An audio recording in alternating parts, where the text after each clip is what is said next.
Standing here as a chartered accountant and a poet, I often look back to the journey that brought me here. Coming from an underprivileged family that migrated for a brighter future, education was impossible in the world where ordinary paths were costly and complex.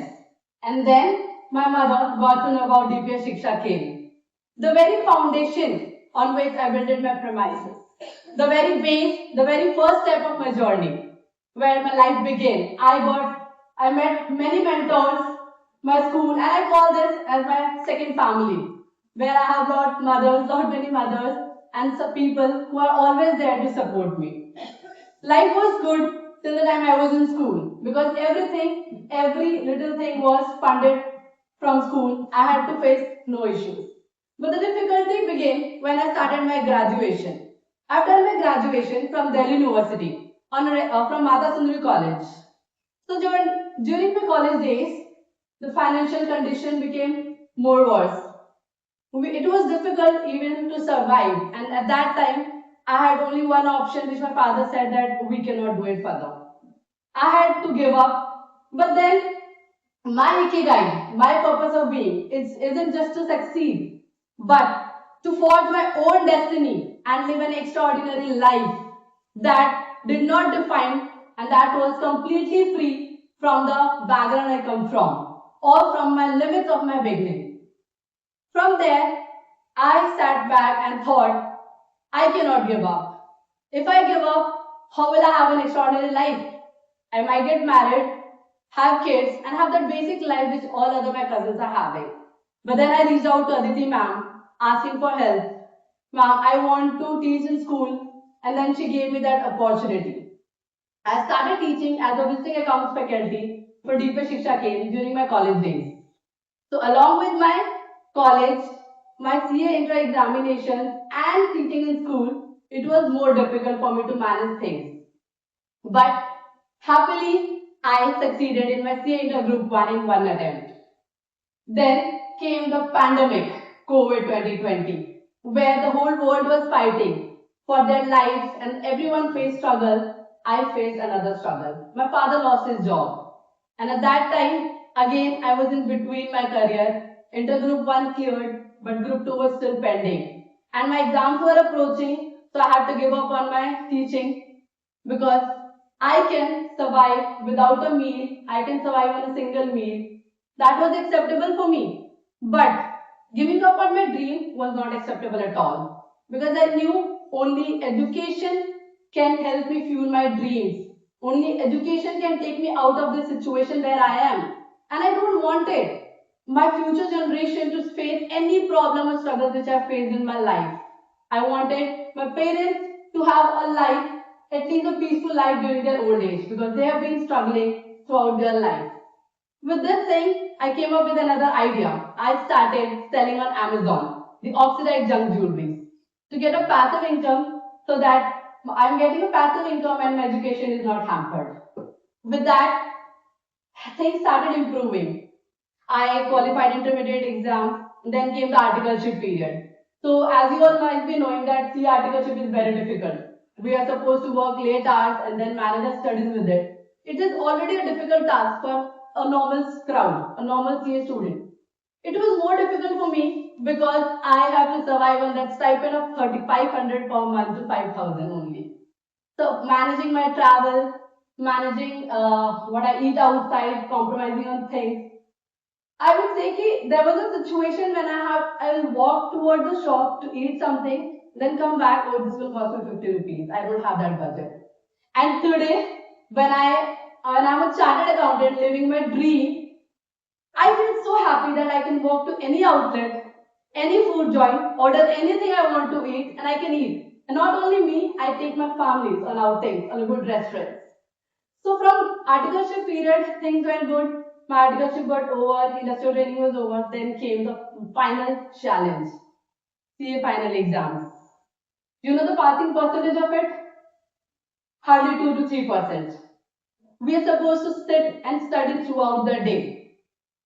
I did the same thing. I started studying since morning till night. But unfortunately, I failed in my first attempt. It was disheartening. But I got gathered my points, gathered myself again, and started my preparation again. Because again, my purpose of life was to have an extraordinary life. An extraordinary life requires extraordinary struggle, and you cannot give up. I was on the edge of my dream of getting CA, and then I failed twice. Very disheartening. Very disheartening. I thought, okay, now what should I do? I am almost there, but not able to get out of it. And then I always remember this wording which Aditi ma'am once said in one of her speech that backing out is not an option. So I never thought that I have an option of backing out. I only was able to see in front that what I can do and how I can solve my problems. So with that, I gave up on Instagram, WhatsApp, changed my number. For 6 months, I started living like a Kalyuga sannyasi. I've not met any of my friends. I was just in my home, locked, with nothing with me and studying day and night. And then the result came. So I still remember that day when my result was out. I was not able to sleep whole night. I don't wanted my parents to see my result. I was like, they are on the edge of losing hope because they have a lot of hope for me. But they were on this edge, they were also tired because people constantly speaking that till what age will she study? Why don't you get her married? Why is she still sitting? With that all pressure, it was a time where if I failed this time, they would break.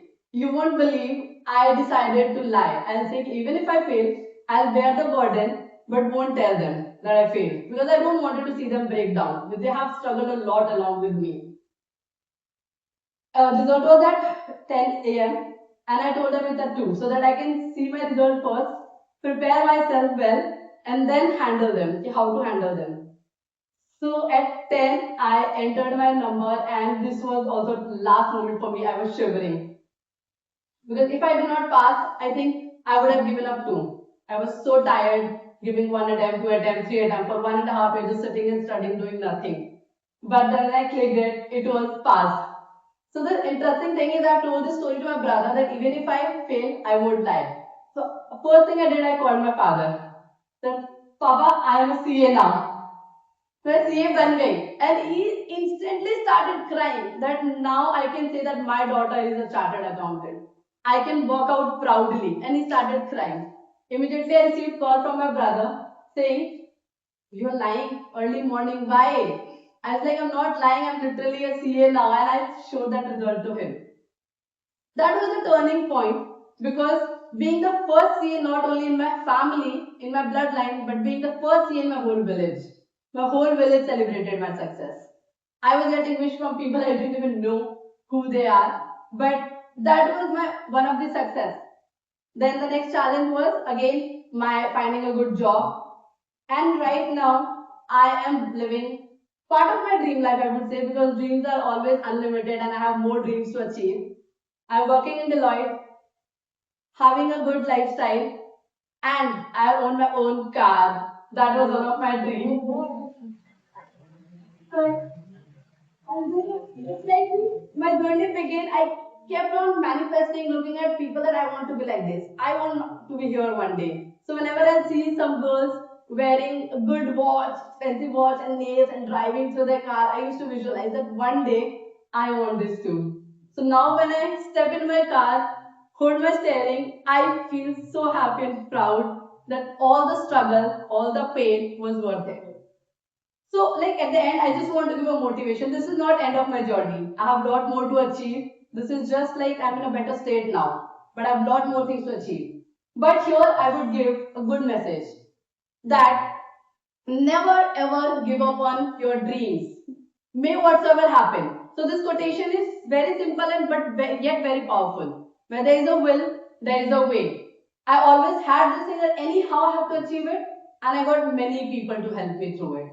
I did fall, I did break down, I came to school, met teachers, got inspired from them, went back home, tried again. So the thing is, never ever give up and you will have a good life ahead.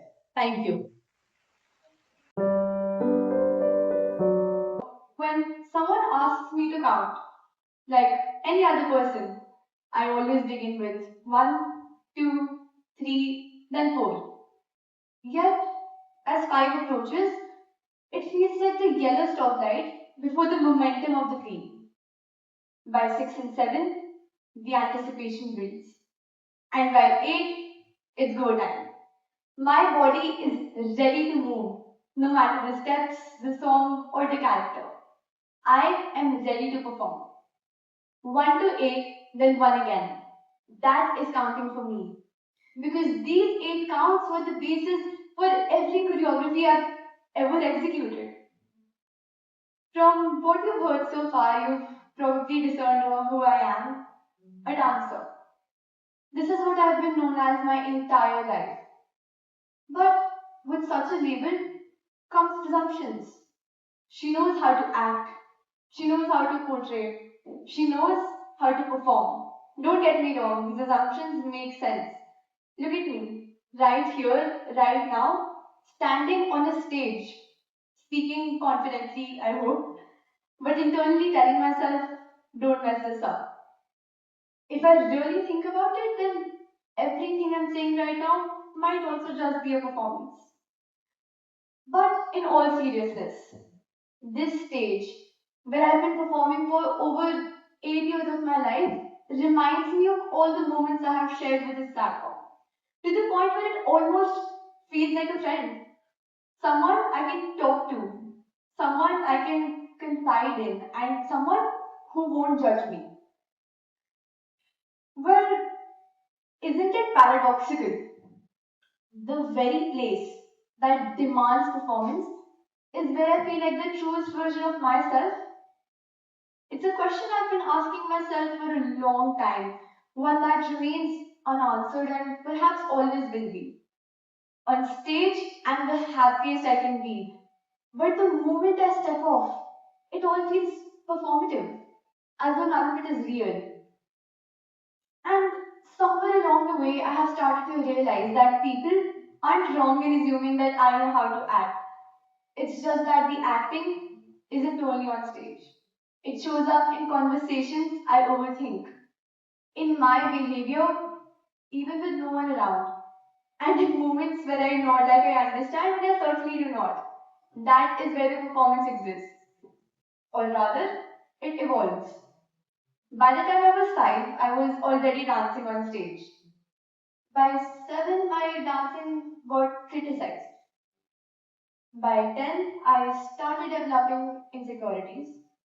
And by 12, those insecurities translated into a false self, one which I'm still differentiating myself from. But I guess it's somewhat of a universal experience, right? I can vividly recall my memories from middle school. Spending mornings practicing for the next event, be it a scholar dance, founder's day, or just another dance event. Freely moving, enjoying the music, not saying a word yet, somehow expressing all I had to say. And then the bell would ring, that too very loudly. And suddenly I had to talk. I would walk over to my friends during long breaks, constantly rehearsing what to say next.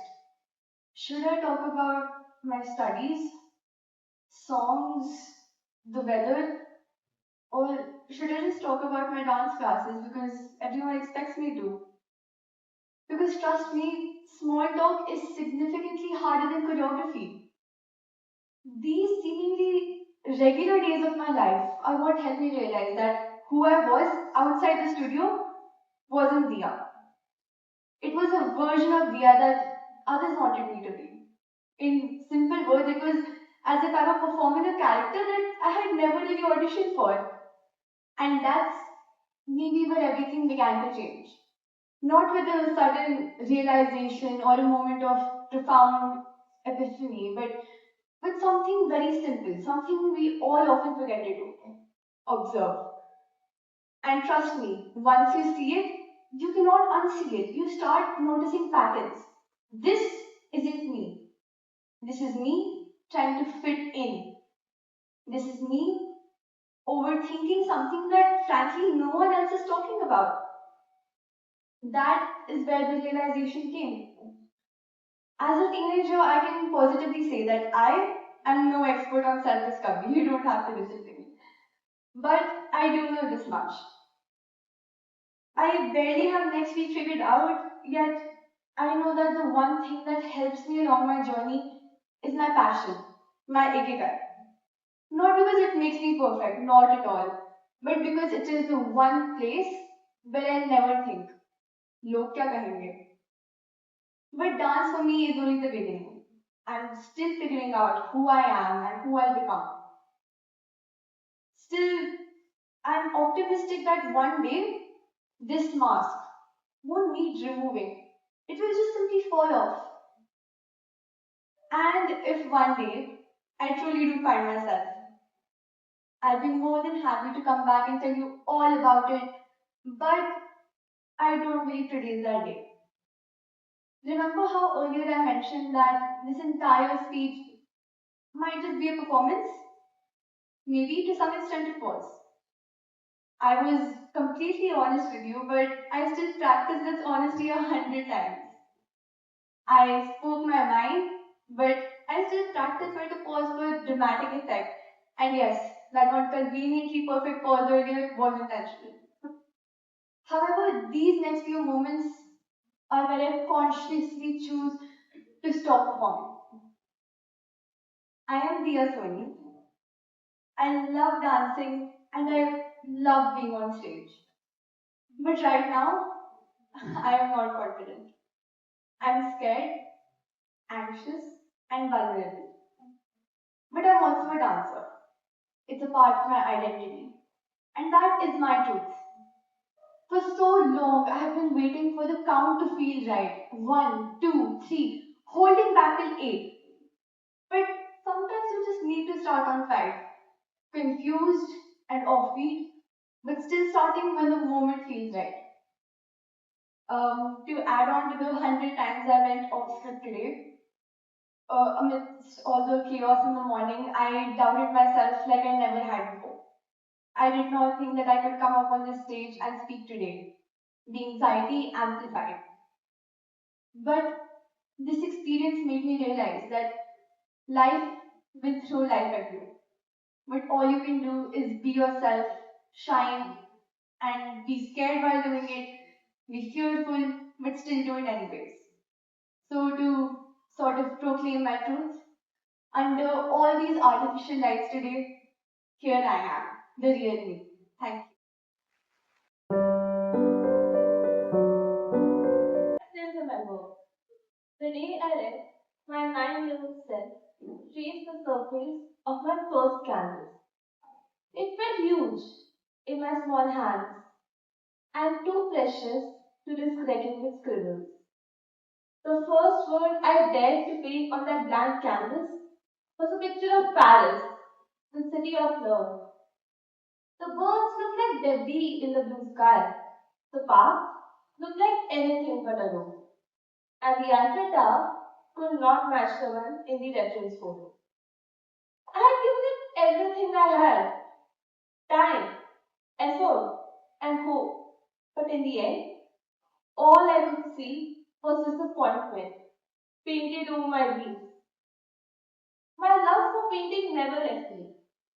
I taught myself through YouTube tutorials, watching how the other artists blended colors, played with contrast and highlights, how they made their paintings look alive. Everything looked so effortless. But what I didn't understand then was that art isn't meant to be perfect, it's beautifully subjective. But at the time, I couldn't see that. I wanted to paint a peaceful rain scene, but my raindrops looked like tiny sugar cubes scattered across the sky. The pictures in my mind were so beautiful, but on paper, they looked dull and plain. The canvas tested my patience again and again, and every time I felt like I had failed. The colors mixed and refused to behave. The blues bled, the yellows shouted, and the reds always tried to take over. My brushes sprayed, water spilled, and chaos ruled my table. One day, I just stopped. I packed my paintings into drawers and turned away from the brushes. Soon, the excitement and my love for art turned into frustration. My mother noticed the change in my behavior. She asked me in a soft tone, "Why don't you paint anymore?" I sighed and said, "Because I'm not good at it." She told me with the understanding that only mothers have and said, "If you truly love to paint, then the right way doesn't exist. The only thing that matters is how you see yourself." Her words hit me harder than I expected. That night, I couldn't stop thinking about it. I realized how much I'd forgotten, why I started painting in the first place.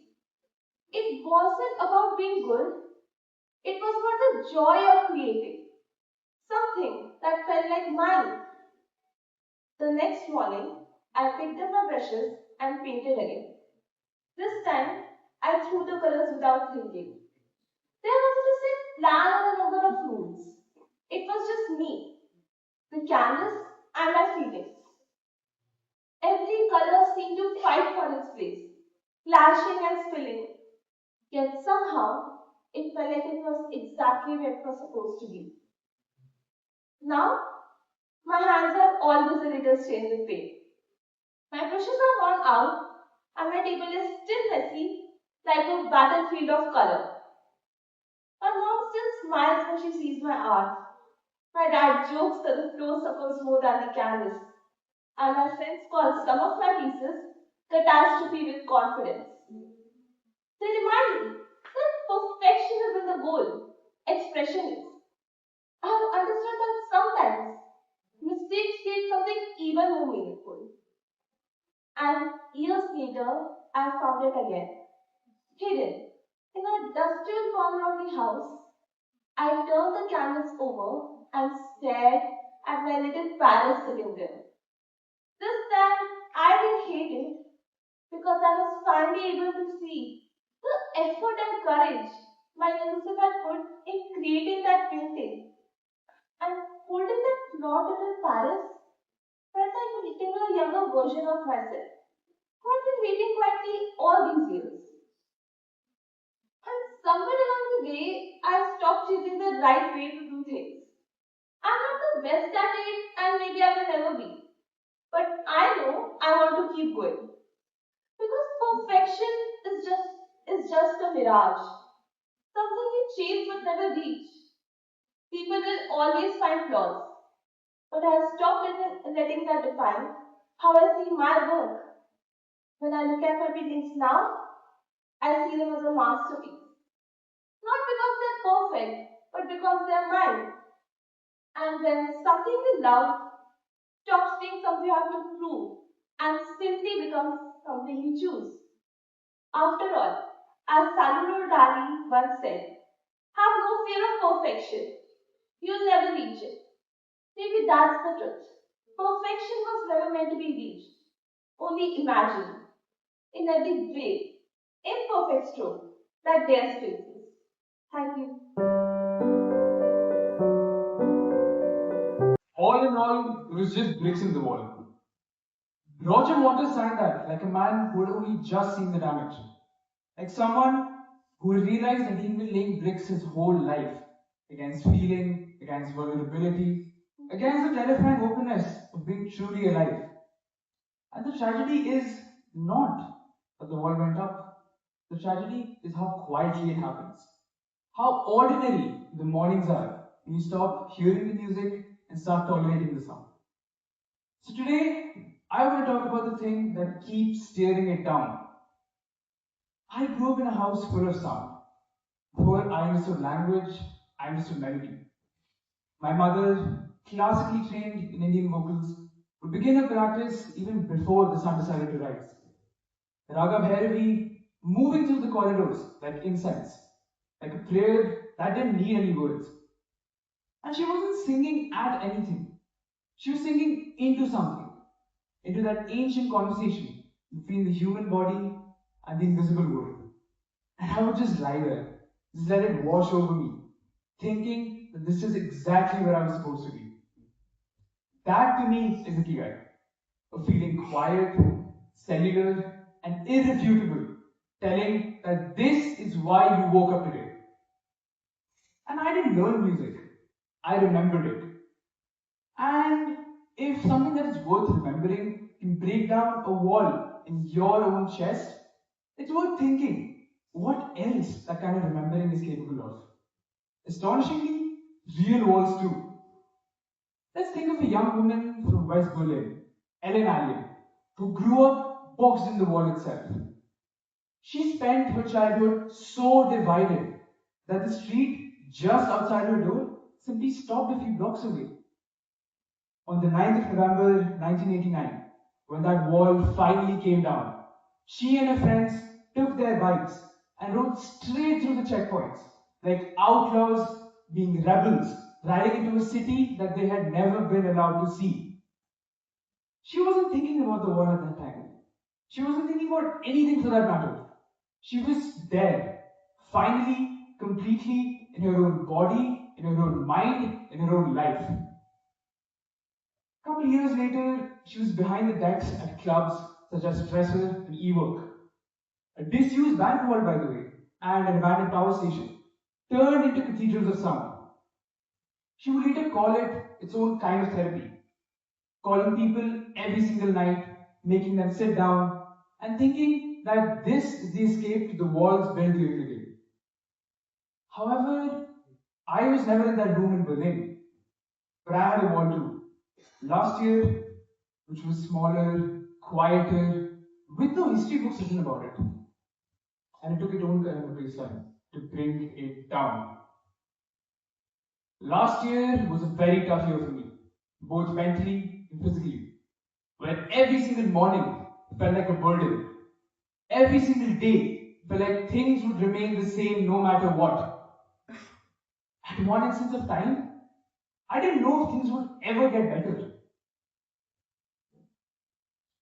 Mark slipped like Chelsea losing points in the Premier League, and self doubt constantly creeped in like smoke after a long fire. Whatever issues I had with my mental state and my academics, they helped build a wall, brick by brick. Not cemented, not concrete even, but just as real, just as deliberately built, with every single deadline I missed and every single version of myself I thought I was supposed to be. But you know what? Surprisingly, music took that wall down, just like it took down the Cold War. Not with an army, not with a tremendous force, but with people simply choosing to feel something instead of nothing. And if that could do it for an entire continent, it could certainly do it for one exhausted teenager. That's when I discovered Tiakola. Music evolves because people evolve. Because every generation needs to find its own language for the same ancient ache. And out of France, out of the quiet suburbs that Paris pretends to see, this language is being rewritten.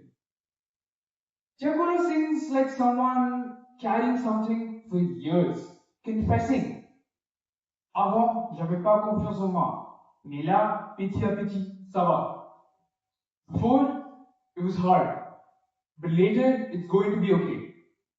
Because this isn't a boast, it's a dispatch. A letter from somebody still in the middle of their journey, still becoming, still choosing every single morning to get up and not lay down another brick. This is why music is my ikigai. It makes everything worth doing. And I guess that's why Raga Bhairavi called to me in the first place, telling me, long before I had the words for it, that life is worthwhile. My ikigai never really required any explanation. It lives before a note resolves, in the string still trembling after my hand has lifted, in the memory of my mother's voice, filling a dark room with light, with the certainty that beauty still exists. We spend so much of our lives building walls. But every morning that you wake up and pick up a melody instead of a brick, that is resistance. That is courage. That, in its most profound and personal way, a reason to be here. All in all, it was never just bricks in the wall. It was always the song on the other side asking you to come through.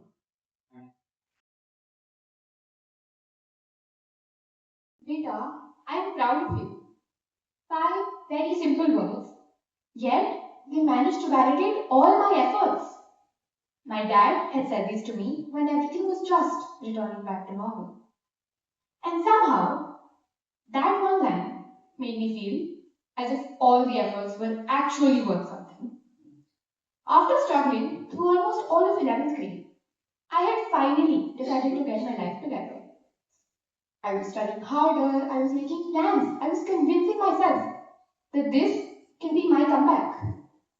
For the first time in a very long time, I felt like maybe things were falling into place.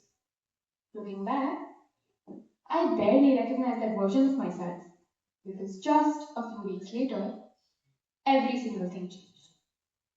One night, around 2 in the morning, I was woken up to my dad's voice, Ravya, we're taking off to the hospital. It happened so suddenly, but I didn't react. Because when something is this difficult to process, sometimes you don't panic, you freeze. A few hours later, my 1-year-old brother woke up. Like he always did, he called for mom. Mama, aa jao. But mom was not there. He called for her. He checked one room, then another, went back and checked again. I picked him up, but he kept reaching for the door. For 3 hours, all he could do was cry. That's when it hit me. He didn't want me. He wanted my mother. And I wanted to be her for him. But all I could do was hold him until he finally fell asleep on me on the top of a sofa that suddenly felt too small for the both of us. I could not move because if I did, he would wake up and call for mom again. That night, nobody asked me to become a second mother to him. But somehow, I evolved into everything he needed me to be. The first time I visited my mom after a multiple sclerosis diagnosis, I made myself just one promise that I would cry. So I smiled. I joked. I talked about the things that she loved, like Starbucks hot chocolate and that one chart place that she adores. I wanted her to believe that we were okay, or at least that we were trying to be okay. But the moment I stepped outside, I completely fell apart. Because if she saw me break, she would be in a constant state of panic. And that was not something that we could afford. So I cried, but where she could see me. Back home, life didn't stop. Every night, my dad and I would take my brother on long car rides because it was the only way we knew how to get him to sleep.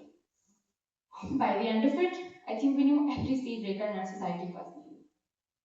And somehow, those quiet drives became our way of surviving, of just pushing by. We never talked about my mom, we just talked about my brother. Maybe because it was easier. The strange thing about life is that it doesn't pause just because yours falls apart. School didn't stop, my exams didn't stop. I remember sitting in front of open books late at night, reading the same page over and over again, filled with frustration. Why do I not understand this?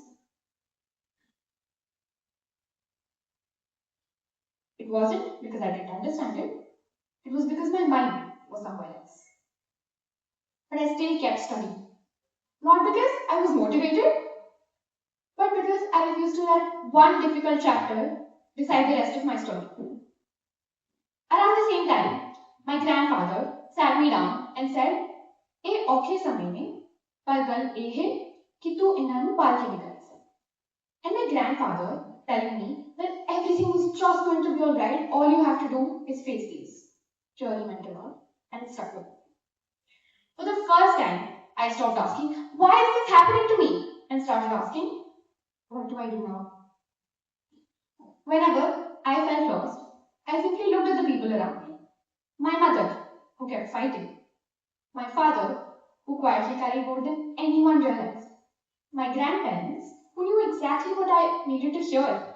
My family friends, who let me convert their dining table into a study table. My friends, who somehow still found ways to make me laugh, and my little brother, who couldn't even fully understand what was happening. Looking at them reminded me that giving up was never really an option. When my results finally came in, they weren't what I hoped for. And yes, that hurt. After everything, I just wanted life to give me one win. But somewhere along the way, I realized I'd been measuring growth all wrong. Because sometimes growth doesn't have to look like a report card. Sometimes it looks like a 16-year-old girl at 2 in the morning holding a child who simply won't stop crying and choosing to stay. At the beginning of the year, I thought purpose was something I would find someday. Maybe in good grades, maybe in success, maybe somewhere in the future. I was wrong. Purpose wasn't waiting for me from years now. It was already there. In every late night car ride, in every page I forced myself to study, in every moment.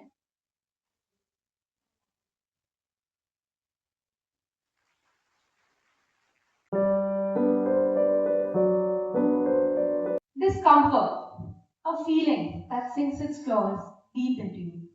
Sweaty palms, shifty eyes, looking anywhere but into the heart of the cause. I know this feeling well, not from anything dramatic or otherworldly, but from something much smaller. Something that happened inside the four walls of my own home, where a girl, much like me, was denied accommodation in the very places I took for granted. There was a girl whose mother worked in our home as house help. Every afternoon, around the time my school bus reached the corner of my street, she would be walking back from hers.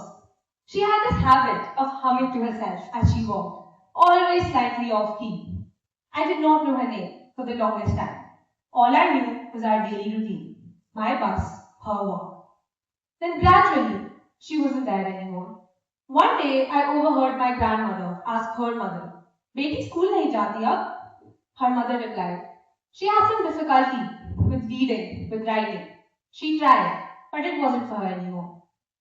Nobody batted an eye. If anything, it was quietly absorbed the way society absorbs everything it finds convenient to ignore. One more pair of hands to work, one less school fee to pay. Her disappeared future folded into the neighborhood without a single question. And every time I saw her after that, I felt it, the claws. So I did what felt easiest. I went back inside. The discomfort came back every time I passed her on that same street where she no longer carried a school bag. Every time my own life pulled me back before I could do anything with it. I told myself I sincerely cared. But caring, I had learned without ever realizing it, was something you could do entirely from a distance. You could care and still scroll on. You could care and still say nothing. I had become extraordinarily good at caring in ways that cost me nothing and changed nothing. Because I felt like I was doing enough. I read, I researched, I stayed informed, consumed everything, and created nothing. I mean, I wasn't qualified to solve that problem, right? But that girl did not have an issue waiting for someone qualified to solve it. She had one that could simply be ignored. And the only thing separating her from me, from anyone in this room, was not intelligence, not will, not potential. It was pure luck. The sheer, arbitrary, unchosen luck of which home you were born into, which school could afford to understand you, and which world was designed with you in mind. I had been handed every advantage she had it, and I was using it to feel things quietly and move on. It took a fellowship to break that pattern. There, I met someone who dismantled every single excuse I had left. Sharp, funny, the kind of person who had an answer before you even finish asking the question. He told me about his dyslexia, undiagnosed until far too late. The hardest part, he said, was not the reading. It was unlearning that story. The discomfort came back. because I imagined him sitting in classrooms, watching words rearranged on the page, thinking he was the failure, not the system around him. That is what I took from that week. It turned my awareness into fuel. I started Project Perspectives, a campaign working to change the way people understand ADHD and dyslexia.